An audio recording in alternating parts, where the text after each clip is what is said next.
Stay អ្នកទាំងអស់គ្នាស្វាគមន៍មកកាន់ YouTube channel របស់ខ្ញុំនីតា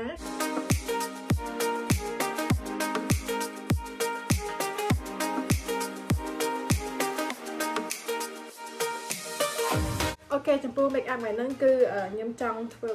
ការផាត់មុខបែបនារីអឺរ៉ុបបែបគេហៅថា sexy smoky eye ហើយខ្ញុំនឹងព្យាយាមបញ្ចូលអ្នកទាំងអស់គ្នាពីរបៀបផាត់មុខបែបមួយផ្នែកមួយផ្នែកហើយសង្ឃឹមថាអ្នកទាំងអស់គ្នាអាចនឹងយល់ហើយបើសិនអ្នកទាំងអស់គ្នាមាន comment ឬក៏មានសំណួរចម្ងល់តាក់ទងនឹងការផាត់មុខអាចចុះនៅ comment ខាងក្រោមបានអូខេអញ្ចឹងកុំឲ្យខាត់ពេលយូរយើងទៅទស្សនាការផាត់មុខរបស់ខ្ញុំទាំងអស់គ្នាឥឡូវខ្ញុំធ្វើការលាបជាមួយនឹងជាប្រភេទលេការពារស្បែកមុខសិនចិត្តអស់ហើយ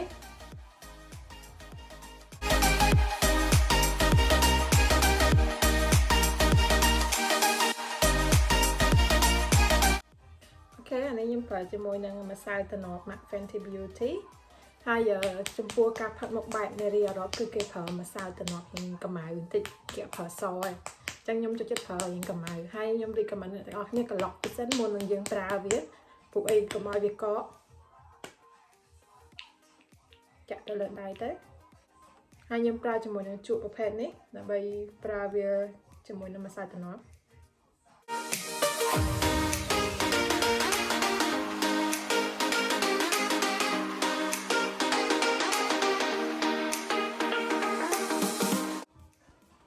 ហើយចំពោះការផាត់មុខបែបនារីអឺរ៉ុបគេប្រើម្សៅតំណប់រាងក្រាស់បន្តិចដើម្បីលុបបំបាំងស្នាមដូចជាស្នាមមុនឬក៏ស្នាមកន្ទួលក្រហមអីហ្នឹង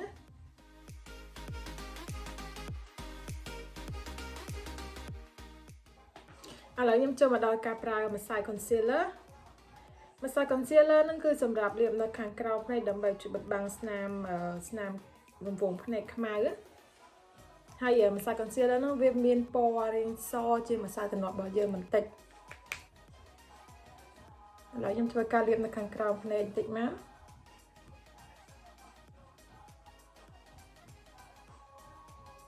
លាបលើខ្ទង់ច្រមុះបន្តិចទៅហើយពេលដែលយើងលាបម្សៅតំណប់ហ្នឹងជួនកាលគឺវាអត់ចូលមកដល់កន្លែងគៀនច្រមុះរបស់យើងនេះទេអញ្ចឹងយើងលាបអាហ្នឹងបន្ថែមបន្តិចទៅលើថ្ងាសបន្តិចហើយខ្ញុំប្រើជាមួយនឹងប៉ង់សម្រាប់តបវាឥ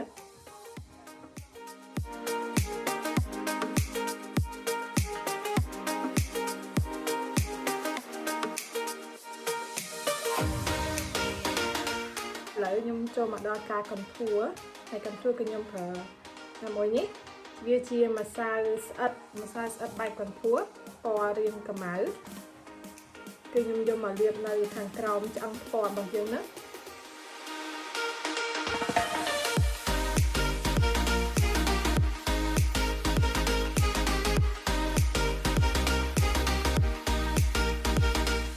ខ្ញុំយកអាម្សៅអាកន្ទួមួយហ្នឹងយកមកកន្ទួខ្ទង់ច្រមុះ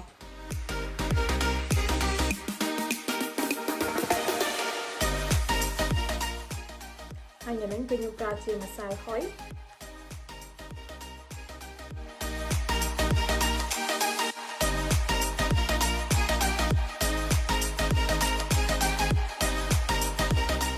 អញ្ចឹងឥឡូវខ្ញុំចូលមកដល់ការប្រើ color ថ្ពាល់ហើយយ៉ាងហ្នឹងគឺខ្ញុំប្រើ color ថ្ពាល់មួយនេះ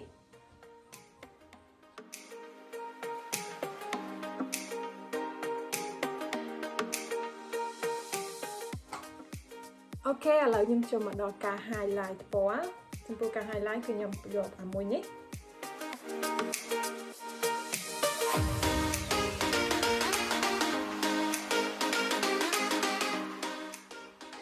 ហើយខ្ញុំយកវាមកលាបនៅត្រង់ខ្ទង់ច្រមុះបន្តិចមកដើម្បីឲ្យឃើញ highlight លើច្រមុះយើងសម្រាប់ការគូនចានគឺខ្ញុំទៅគូននៅក្រៅកាមេរ៉ាអូខេខ្ញុំត្រឡប់មកវិញហើយអញ្ចឹងឥឡូវចំពោះផ្ទៃមុខវារាល់ហើយឥឡូវយើងចូលមកដល់ការផាត់ភ្នែកហើយខ្ញុំប្រើជាមួយនឹង color មួយនេះពណ៌ដំបូងគេគឺខ្ញុំប្រើពណ៌មួយនេះដូចវាចឹងមកហើយយើងគូសវាបន្តិចមក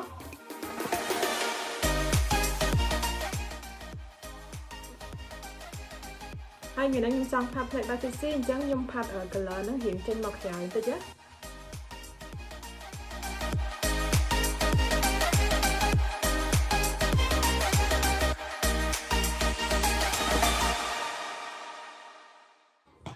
អូខេឥឡូវយើងចូលមកដល់ពណ៌ទី2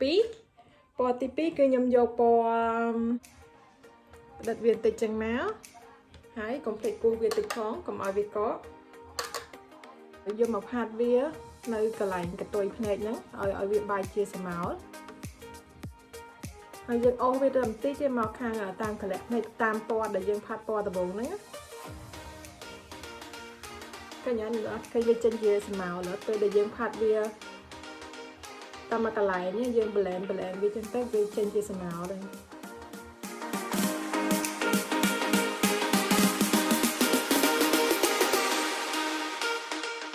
ឡើងយកពណ៌មួយនេះអានេះវាសុបកាឡាខ្មៅជាបន្តិចអាហ្នឹងខ្ញុំផាត់តែកតុយភ្នែកទេដើម្បីឲ្យបែកស្មោលកាន់តែដិតហើយខ្ញុំបន្តតែកតុយភ្នែកហ្នឹងទេឲ្យវាឃើញ smoky eye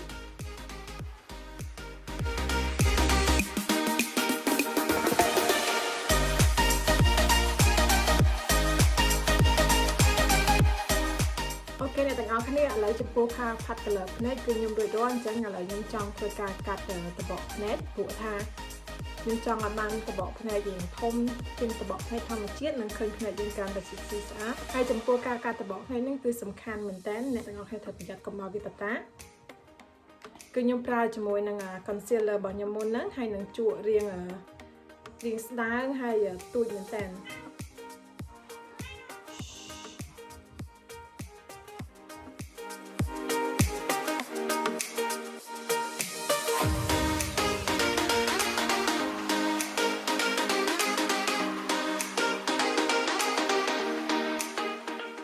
ខ្ញុំធ្វើការកាត់តបកភ្នែករួចហើយឥឡូវហ្នឹងគឺខ្ញុំចង់ប្រើពណ៌លក្ខណៈថា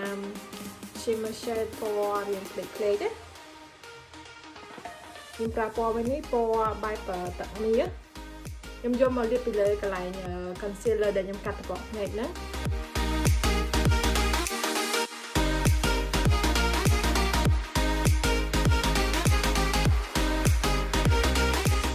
ខ្ញុំប្រើពណ៌នឹងដដែលខ្ញុំយកមកលាបនៅខាងក្រោមឆ្អឹងចិញ្ចើមរបស់យើងណាធ្វើជាការ highlight ហើយមួយវិញទៀតរៀងរាល់ពេលដែលយើងកាត់តបកភ្នែកហើយលាបអាពណ៌ផ្លេកៗហ្នឹងហើយយើងកុំភ្លេចយកពណ៌សូកូឡាកាម៉ៅដែលយើងលាបចុងក្រោយកតុយភ្នែកហ្នឹងយកមកផាត់ពីលើម្ដងទៀតព្រោះអីពេលដែលយើងកាត់តបកភ្នែកគឺវាមានស្នាមកាត់ចេះវាពណ៌វាអត់ចូលគ្នាអញ្ចឹងយើងត្រូវយកពណ៌កម្ៅហ្នឹងយកមកលាបពីលើម្ដងទៀតដើម្បីឲ្យវាចូលគ្នាល្អយើងតបវាពីលើទៅ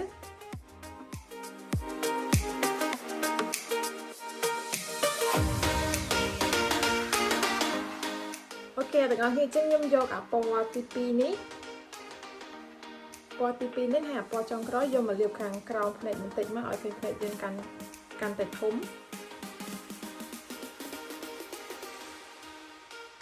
យើងលាបតែខាងក្រោមពាក់កណ្ដាលនេះទៅយើងកុំលាបពេញខ្ញុំយកអាពណ៌ផ្លេកៗដែលខ្ញុំលាបនៅកណ្ដាលភ្នែកហ្នឹងខ្ញុំយកមកលាបខាងក្រោមដូចគ្នា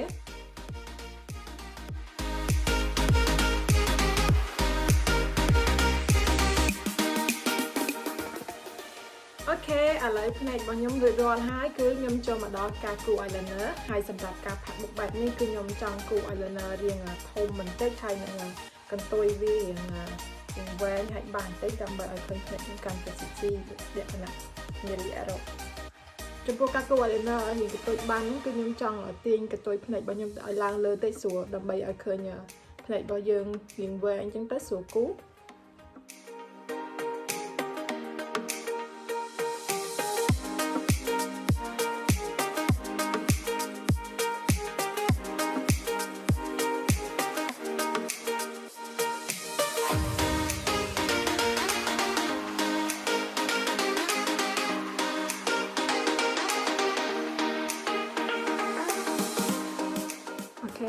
តាមមកជំហៀងហើយ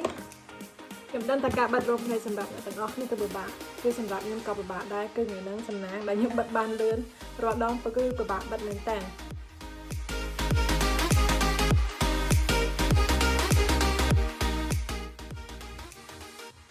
ចេញទឹកភ្នែកហើយ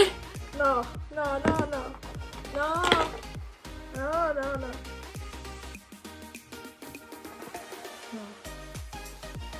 ងាប់អារម្មណ៍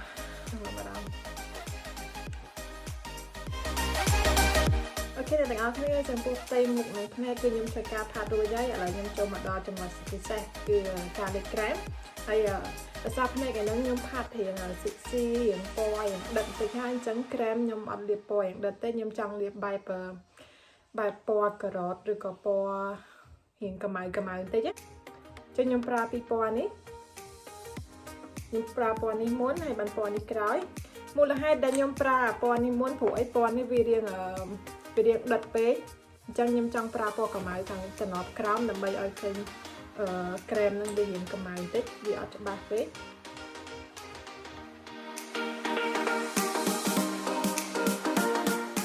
អូខេឥឡូវខ្ញុំចូលមកដល់ពណ៌មួយនេះ